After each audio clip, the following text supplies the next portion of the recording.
I'm Jamie. This is Dead Dodge Garage, and this dirty blue thing is Dale's Demon. If you somehow don't know, Dale's Demon is an original paint, two-owner, 86,000 mile, 1971 Dodge Demon 340 4-speed. There were only approximately 2,050 of these cars built, not very many of them in plain Jane striped elite form like this one, and I can only imagine that there are not many out there left in original paint, let alone with two owners and the low mileage this car has. I call it Dale's Demon because I bought it from the original owner, Dale. It was his Demon for 51 years. Maybe if I own it 51 years, we'll change the name to Jamie's Demon, but until then, that's what it is. Dale won his class at the Winter Nationals in 1973 with this car. It had an interesting history drag racing until the middle 70s when the 340 blew up. After that, it mostly got retired. It was used as a street car for some time, with this 318 wearing the original J-heads under the hood. This is the original 340 right next to it. I have plans for both of these engines in the near and or not so near future. None of that's happening today, of course. Last winter, I drove the Demon on nice days. This winter, I left it in race mode. It still has uncapped exhaust and 48 gears. It also still has water in the cooling system, which I really need to deal with. It is no longer wearing slick tires, however. We do have the Nitto drag radials back on it, so at least it's kind of streetable. It was covered for part of the winter, but not all of it. It is dusty and disgusting. Needs a bath. Under the hood of the Demon currently is the shed-built 360. I put this engine together some time ago with every intention of putting it in my 1966 Barracuda to go racing. That is until I had some more interesting ideas for that car. The last time out at Bremerton Raceway, at the very last test and tune of 2024, I ran two 791s in the 8th mile in a row with this car. That was on slick tires. On the second run, it actually lost the rubber off of the pinion snubber. The 60-foot times are still not the greatest. There's a bit of a bog in this thing, and I am allegedly short shifting at least one gear. Given that my drag racing career in the Demon started out in the low 9s, I do feel good about those 791s. I know there's more in it though. Ugh. Spiders. Anyway, as I've stated in the past, I have no intentions of trying to squeeze the fastest time I can out of the Demon. It's time to retire that car before it gets broken. My future drag racing efforts are going to focus on the Garbage Can Cuda and the Flying Banana, of course. Unfortunately, neither of those vehicles are anywhere near ready to race. I don't know if that's happening this year. I hope it is, but it's gonna be a while. Anyway, today's video is a pretty simple one. All I'm gonna do is get this car cleaned up, put it back in street driver trim, and get it ready to enjoy this summer as an actual car. Everyone wants Dale's Demon on a t-shirt. Your children, your best friends and loved ones, and most of all you. Well, I've got some great news. We've finally done it. Dale's Demon is on a t-shirt, and it's available in my web store at shop.deaddodgegarage.com right now. Ask anyone who's bought my other t-shirts. These things are super comfy, they are luxurious, and they quickly become your favorites. We've got them in black, slightly darker black, and other colors too. So head on over to shop.deaddodgegarage.com, buy early, buy often, and thank you. It's the next day for some reason. Step one is draining the water out of this cooling system. Because I was going drag racing, I deleted the antifreeze and put straight water in here like 3 years ago. We're gonna find out today how bad of an idea that was. Again, the basic idea here is just to put the car back into street mode. I'm not gonna change the rear gears for now because I can't be bothered. I do need those in the near future for the Barracuda, but we'll get to that. There are some other little things I need to do though. I'd like to put the sway bar back on the front, and capping the exhaust is kind of important. At the same time, I'm just gonna give this thing a look over and make sure nothing important is falling off. Let this be your bi-weekly reminder to go out to the garage and tighten the valve cover fasteners on your classic Mopar. It's been a while since I did that, I guess, and yeah, they're leaking. The oil is slowly seeping out of my manual gearbox. That's unfortunate. I'm sure that seal there is dry rotted. I don't even know what kind of oil that is. At some point, I'm gonna have to rebuild this thing, I guess. A-body idler arms are just always worn out and loose. This one isn't, but only because I just replaced it. Note that dry rotted rubber on there, because new parts suck. Slight leak from the front of the oil pan as well. I can't say I'm surprised. I will snug these bolts while I'm under here. I completely forgot. I had to space this mini starter out with a couple washers to get it to work on this engine. I have no idea why that is, but I guess it's staying. Here's the shiny new Center Force clutch I installed before heading to Tennessee. It's holding up fine. This really isn't the most ideal for drag racing, bang shifting action. These have a weighted pressure plate that actually gets harder to disengage and has more clamping force the higher the RPM is. For the Barracuda, I'm going to use an old school 3-finger type. This one does have very nice pedal feel, and it holds the power great. Ooh, here's the crack in the floor under the driver's seat. You know, this car has seen some stuff. One of the other things it's seen is a hard preloaded pinion snubber for years, and then on my very last pass, it saw a run without the rubber because it fell off. I'm gonna have to repair this floor at some point. New exhaust is totally on the list for the big redo with the 340, which is unfortunate. This is a pretty cool system. One of the features, removable cutouts. That's part of the program today. I need to put the plates back on there so it's a manageable volume for street driving. Radiator's finally done draining, so it's time to move on to the block. Block drains are stupid. These are plugs found on both sides of your engine which can be removed to drain the coolant. And I really want to do that here. I distinctly recall stripping these plugs out when we were rebuilding this engine. I think I actually hammered this exact torque bit into them. That's a Torx bit. I know that, you know that. I don't know why I can't talk. To get them removed that time. Hopefully this works again. If not, I don't know. I guess I won't be draining the block. Don't ask me how this worked, but it did. That's weird. It's gurgling. Okay. That's still clean water. And weirdly, the bottom of the block is not filled with rusty sludge or cracked. And it only splashed in my face a little bit. Nice. For drag racing, generally, you don't want to run antifreeze because it's slimy and oily and horrible, and if you dump it all over the racetrack, people are going to be mad at you. Water is a much better option. Obviously, it's not ideal to keep water in your hot rod over the winter if it's going to see freezing temperatures, which this one might have. Looks like I got away with it. Now, obviously, this does not have the anti-corrosion additives that regular antifreeze/coolant does, and so rust and nastiness in your cooling system is going to be a concern. Oh, I was definitely told by some commenter way back when that my water pump would explode if I ran straight water because coolant has a lubricant in it. Yeah, it does, but, well, it didn't. Anyway, while gallons of nasty water are pouring out of my engine block, I suppose I could put these caps back on. This is always a tight fit. The flanges and the bolts are welded in place, which is a nice feature. Okay, that wasn't so bad. They're a lot harder getting off, I can tell you that. Done. Somehow got the driver's side plug free as well. This one I couldn't even use the extension setup. I had to use a flex head ratchet and just pray. Interesting note. This side is forcefully resized to T47. The other side's T45. Really glad this is just water. Adjustable pinion snubber fix. Here's what I just removed. This is the plate that's cast inside of the lower bump stop for the front suspension. This is what was used to build this snubber. I happen to have a new one here. It is polyurethane, so it's going to be firmer than the rubber. I'm going to dig around and see if I have a rubber one, because there's a good chance the car ends up sitting on this thing a lot. I did find another polyurethane one that's all fancy and red, and a rubber one, which is what I'm going to install. Why do I have so many of these? I don't actually know. Now, if you aren't familiar, the pinion snubber is a piece found in classic Mopars. It sits above the differential and contacts a pad on the floor of the car under heavy acceleration and when the suspension bottoms out. The snubber in the Demon is adjustable. You can see it's got this piece, a pin goes through, and you can actually preload this against the floor. Dale told me his best times were always run with it set like that, so that's where I've always kept it. Although I did drop it one setting for street driving in the past, and I think I'm probably going to do that again today. Now, even this lowest setting is pretty tall, given that the factory pad would have its top like below that pin. However, this should give me a little bit of suspension travel before it bottoms out, and that's kind of nice to have on the street. You know, working suspension. Here's the water I just drained out. Mind you, this wasn't a fully clean drain pan either. It did have some rusty residue at the bottom, and some of this could be that stirred up, but a little cloudy, a little gross looking. I expected worse, honestly.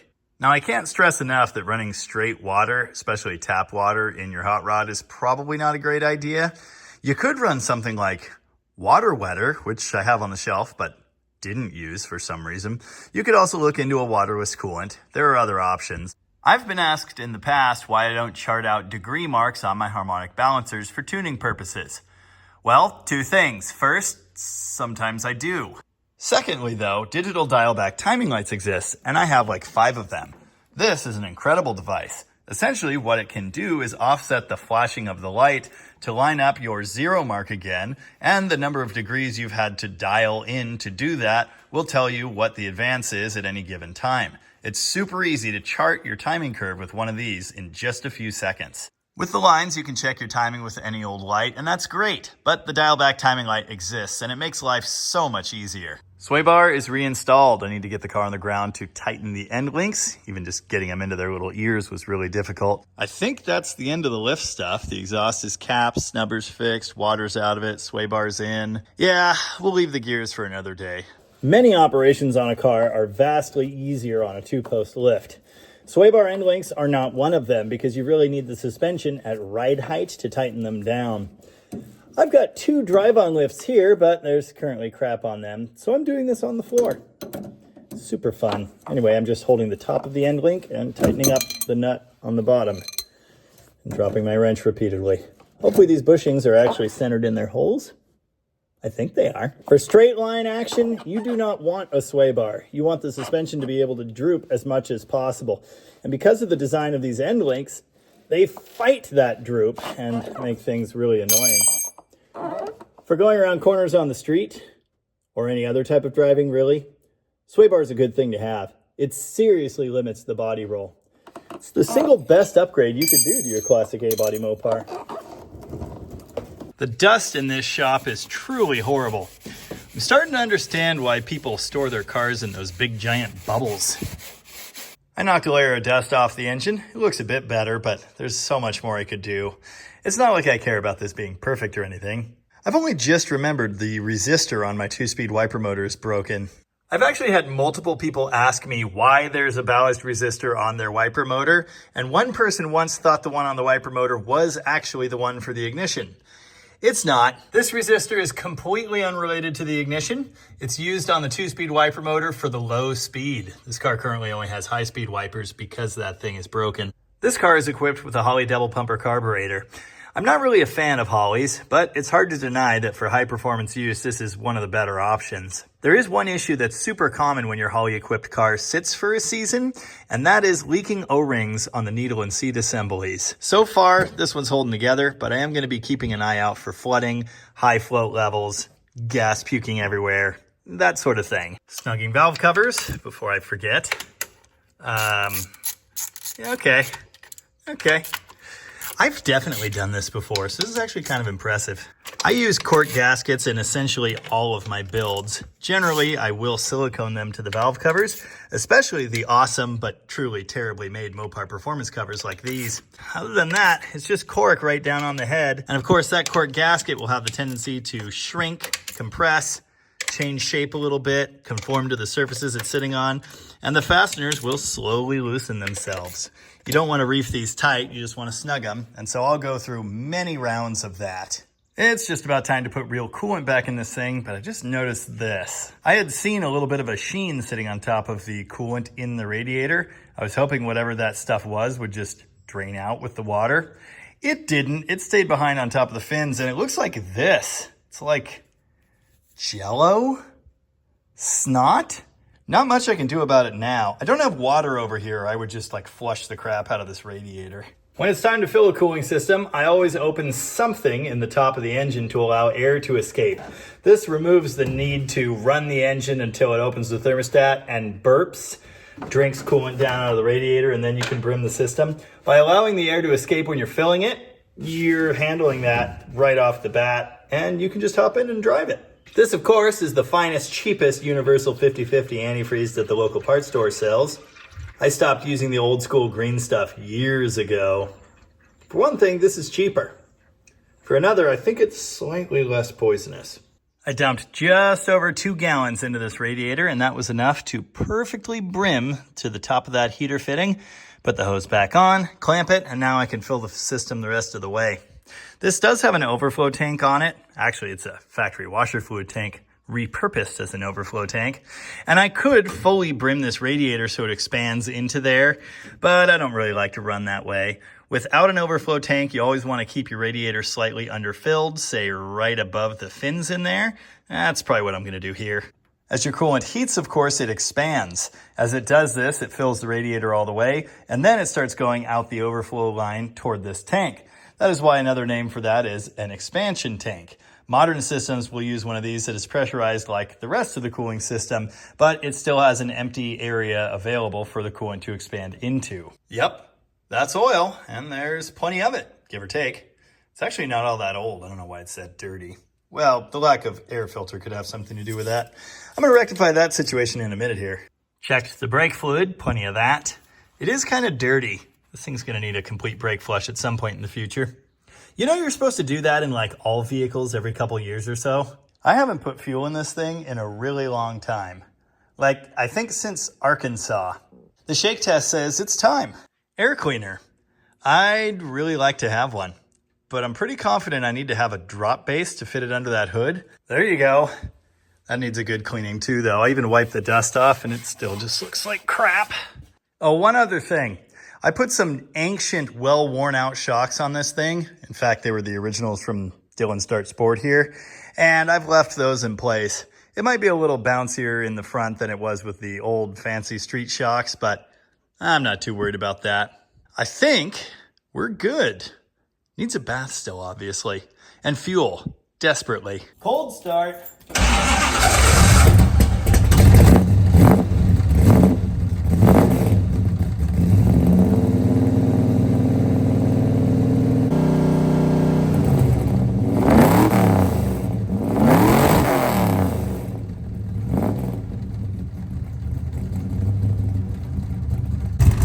It's so mellow with exhaust pipes.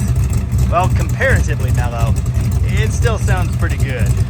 There it is back outside. Kicking up more dust. Lovely. Please make it to the gas station.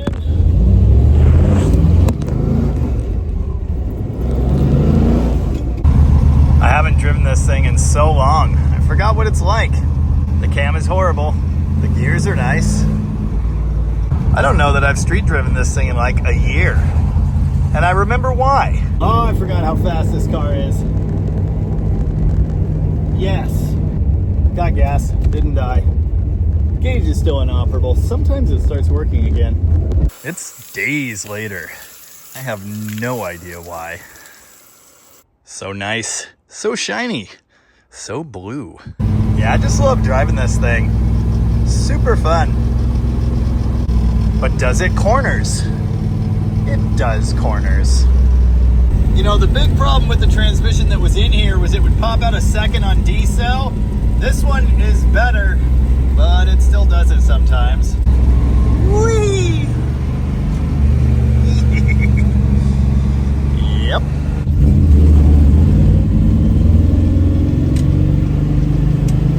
But does it 4 speeds?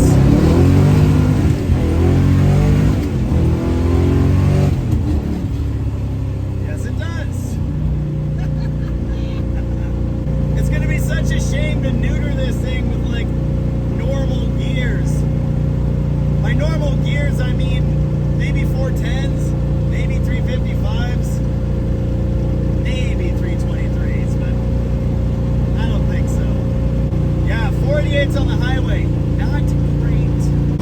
I forgot about the rattling clutch pedal. It's still very annoying. Seriously, this thing wants like 2 more gears right now.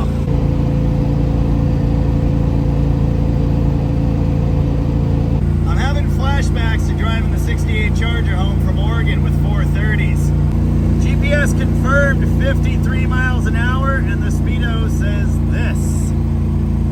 Want to drive this way for long, we're going to rack up extra miles on this thing. The 360 sure doesn't mind. This is just a great rock solid engine. It's so simple and so cheap. I need to do an Engine Wednesday video on the particulars of this build so anyone can replicate it. It's not insane by any means, but yeah, it runs good. Someday I gotta fix this mirror. Every time I accelerate, it does this. So, it's not exactly the best for highway cruising. It is the best for exactly one thing.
think this will ever get old, really. Don't mind the horrible flickering lights.